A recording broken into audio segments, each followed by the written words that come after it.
ती जी कन्सेप्ट आहे ना की तुमच्या एका किलोसाठी 1 ग्रॅम प्रोटीन, ते थोडंसं म्हणजे ते प्रोटीन पावडर वगैरे बनवणाऱ्यांनी केलेली मार्केटिंग स्ट्रॅटेजी. 100 ग्रॅम चिकन खाल्ल्यानंतर जेवढे प्रोटीन ॲब्झॉर्ब होते किंवा अमायनो ॲसिड ॲब्झॉर्ब होतील बॉडीमध्ये, तेवढे फक्त 3 ग्रॅम स्पिरुलिनातून होतात. कुछ भी, I don't agree to this. 1 gram per KG of your body weight protein खाल्लं पाहिजे, हे WHO आणि गव्हर्नमेंटच्या हेल्थ एजन्सीजचे रेकमेंडेशन्स आहेत.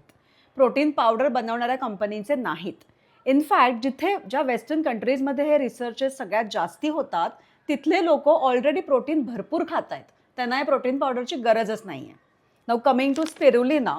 स्पिरुलिना इज अन अल्गाय, म्हणजे आपण ती अशीच तर खाऊ शकत नाही. तिला डिहायड्रेट करून, तिची पावडर करून त्याच्यापासून कॅप्स्युल्स बनवल्या जातात. आता 100 ग्रॅम चिकन आपल्याला साधारण 27 ते 28 ग्रॅम प्रोटीन देतं. प्लांट प्रोटीनपेक्षा ॲनिमल प्रोटीनपासून मिळणारी प्रोटीनची बायो अवेलेबिलिटी सगळ्यात जास्ती असते, 92% असते. म्हणजे या 100 ग्रॅम चिकनमधनं आपली बॉडी सहज 25 ते 26 ग्रॅम प्रोटीन मिळवू शकते. स्पिरुलिनामध्ये जरी प्रोटीन खूप छान असलं, म्हणजे 57 ग्रॅम असलं, तरीसुद्धा प्लांट प्रोटीनपासून मिळणारी ही अवेलेबिलिटी कमी आहे, 85% आहे. त्यामुळे आपल्याला फक्त 48 to 49 ग्रॅम प्रोटीन यातनं मिळू शकतं.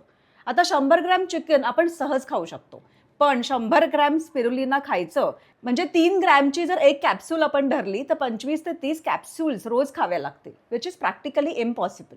सो जसं या व्हिडिओमध्ये म्हणतायत की 100 ग्रॅम चिकन खाऊन 25 ग्रॅम प्रोटीन मिळण्यासाठी, इक्विव्हॅलंट अमाऊंट मिळवण्यासाठी स्पिरुलिनामधनं 3 ग्रॅमची एक कॅप्सूल इनफ आहे, दॅट इज नॉट ट्रू. त्याच्यासाठी 15 कॅप्सूल्स खाण्याची गरज पडेल, विच इज इम्प्रॅक्टिकल.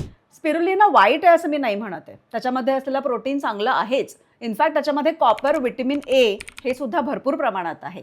पण मेन स्ट्रीम प्रोटीनला रिप्लेसमेंट म्हणून हा मेजर कॉन्ट्रीब्युटर नाही होऊ शकत. It can only be a supplement in our diet. See you.